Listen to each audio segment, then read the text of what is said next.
The wind howled against the mountainside, carrying with it a bitter cold that stung the skin and turned every breath into smoke. Through the storm trudged a woman with 2 children pressed close at her sides, their small boots sinking into the snow with each desperate step.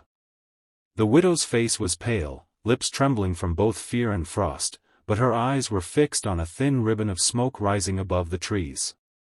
It was the only sign of life in the endless white wilderness. She whispered encouragement to her children, urging them on as the storm thickened, snow lashing their cheeks. At last, they reached a small cabin, its rough-hewn logs dark against the white drifts. With trembling hands, she knocked.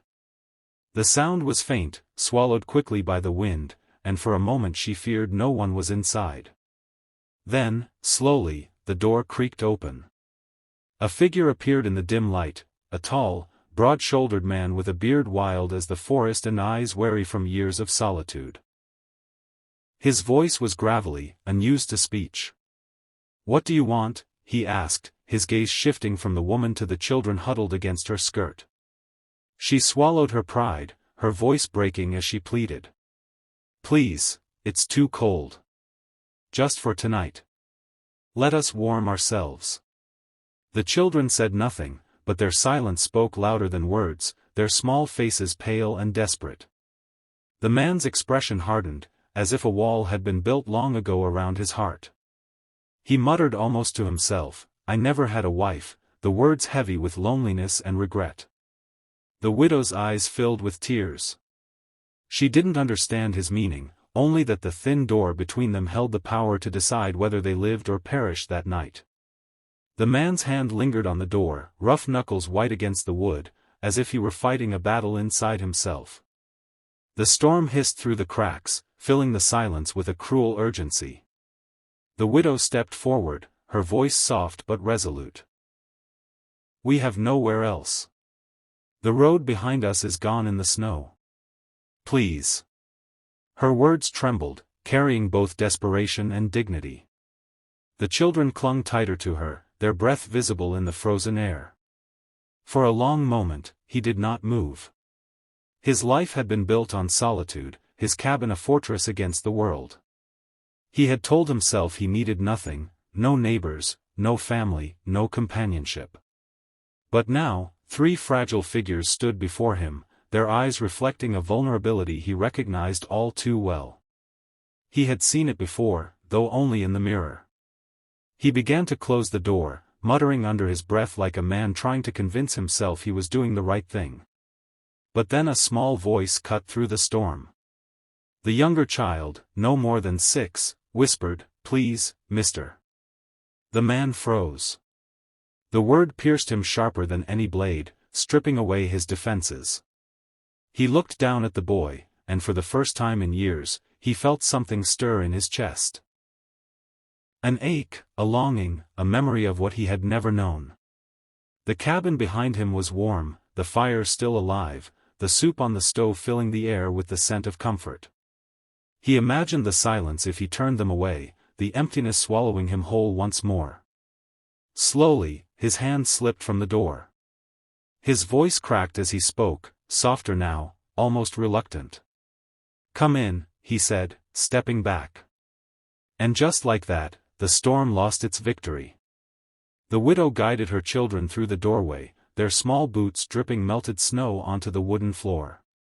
The warmth of the cabin wrapped around them like a blanket, and for a moment, they simply stood there, shivering, staring at the glow of the fire as if it were a miracle. The man closed the door with a heavy thud, shutting out the howling storm. He stood awkwardly, unsure what to do, watching them huddle near the hearth.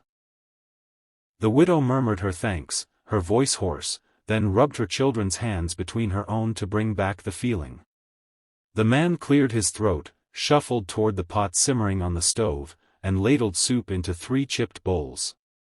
He set them down in front of the strangers, his movements stiff, almost reluctant, but the children's eyes widened with gratitude as though he had laid a feast before them.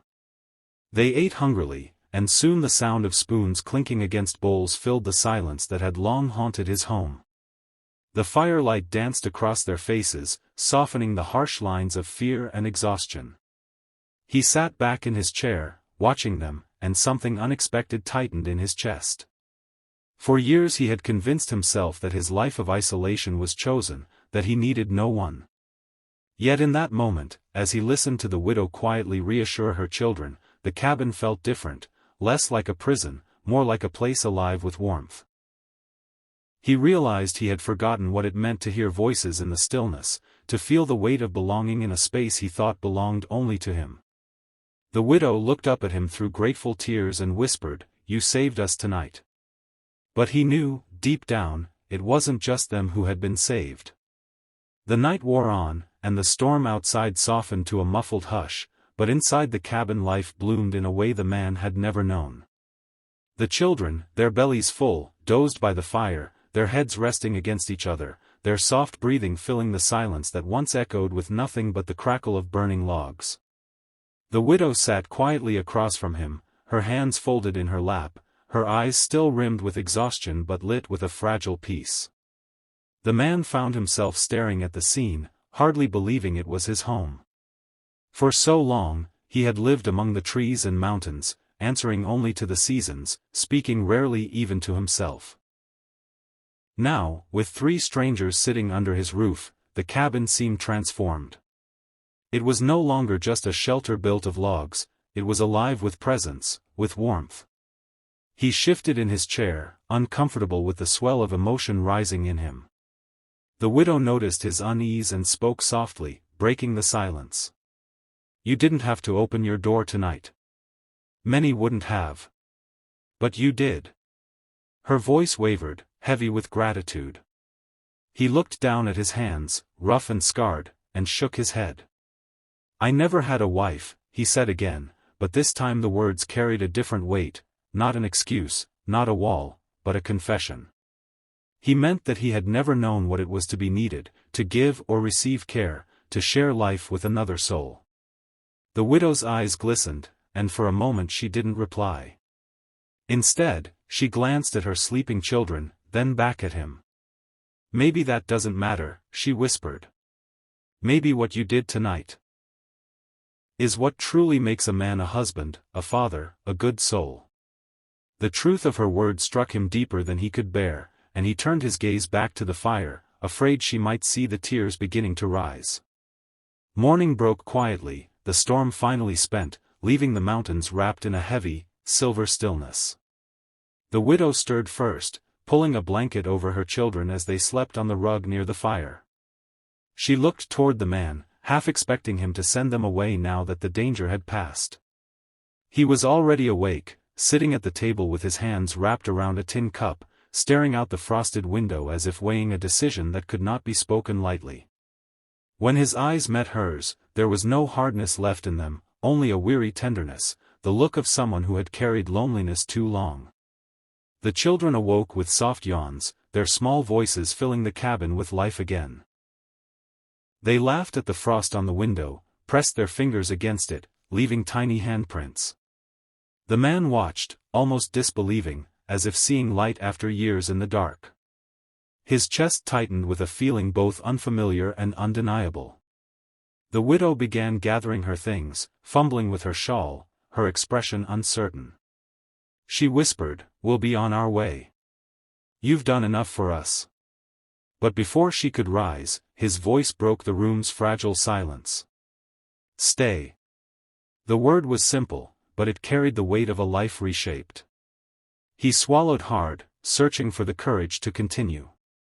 "There's room here. Enough food, enough land.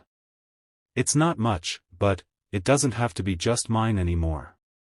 The widow's eyes filled with tears, and the children looked up at him with wide, hopeful faces.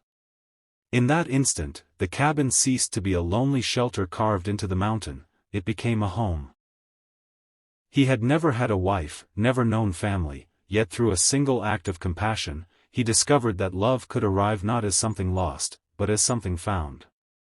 And for the first time in his life, he was no longer alone.